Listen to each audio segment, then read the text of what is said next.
We got weights and fish. There we go. Those were the words that were heard by many back in September of 2022 when the Lake Erie Walleye Trail completed their event, and it was found that Jake Runyan and Chase Cominsky were cheating in the fishing tournament. The tournament director, Jason Fisher, cut open the walleyes and found weights inside the fish as well as fillets of other fish. They had been stuffed in order to make their weight significantly larger than the other competitors' catch. When it became suspicious that these fish looked the same as other fish but weighed significantly more, that was when pretty much all the anglers knew what was going on. So we have an update. A lot of you guys were interested in this story, and I know we'll get back to talking about NASCAR, but hey, you know me at heart. I'm a fisherman. I'm actually getting ready to go fish a tournament this weekend, fish 2 tournaments at Dale Hollow Lake. So follow me on Twitter and Instagram if you want to know how those go this weekend. But I do have some updates here. So we're going to read off what's been reported by CBS News. The 2 men, again, Jake Runyan and Chase Cominsky, they have entered a plea deal, so to speak. They have pled guilty. They went ahead and took the guilty plea.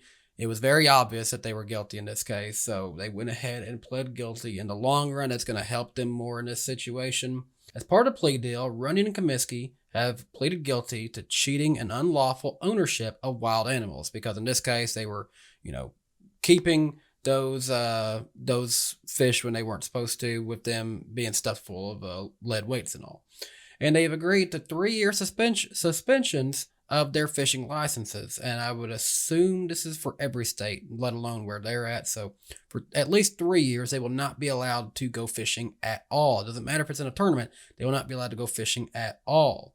They have also agreed on behalf of Chase Cominsky to give up his boat that is worth $100,000. That's a big hit. Both men are scheduled to be sentenced on May 11th, and the prosecutors plan to recommend a sentence of 6 months probation and later ask for an expungement of their convictions if they successfully complete their probation. Meaning, don't go fishing for 6 months, guys. And let alone, don't go do it at all for 3 years when you're suspended. And everyone's going to know who you are at that point. Prosecutors have also agreed to drop grand theft and possessing criminal tool charges. I didn't know about those charges being on them, but they have agreed to drop those.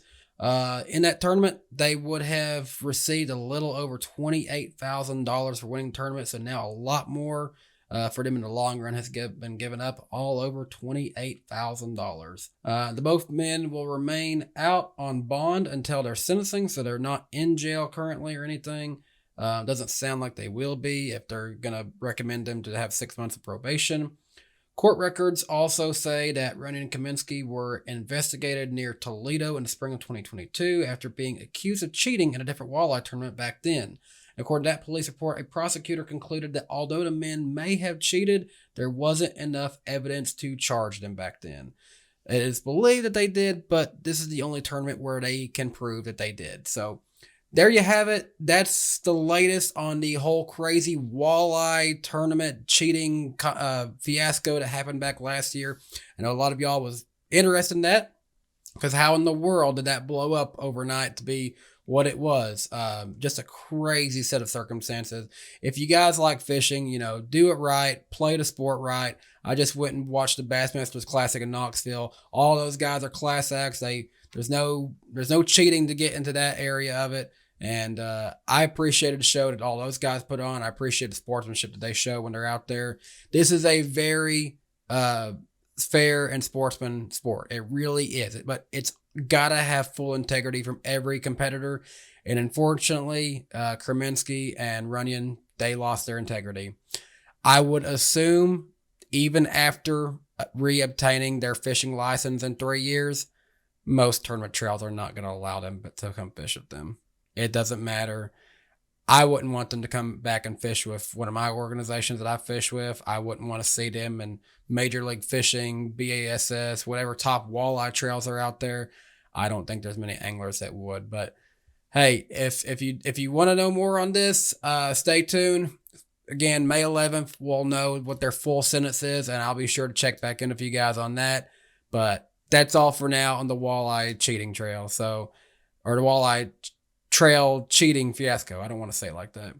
But anyways, thanks for watching. Hope you guys are having a great day and have a great weekend. Hopefully by the time you're watching this, I'm hooked into a 5-pound largemouth on Dale Hollow Lake. So take care. Have a great day. Bye, guys. Hey, everyone. Thanks for watching this video from DannyBTalks. If you're new to my channel, make sure you leave a like on this video and subscribe to the channel and click the bell icon so that you'll never miss another new video here on DannyBTalks. Until next time, I hope you have a great day. Bye, guys.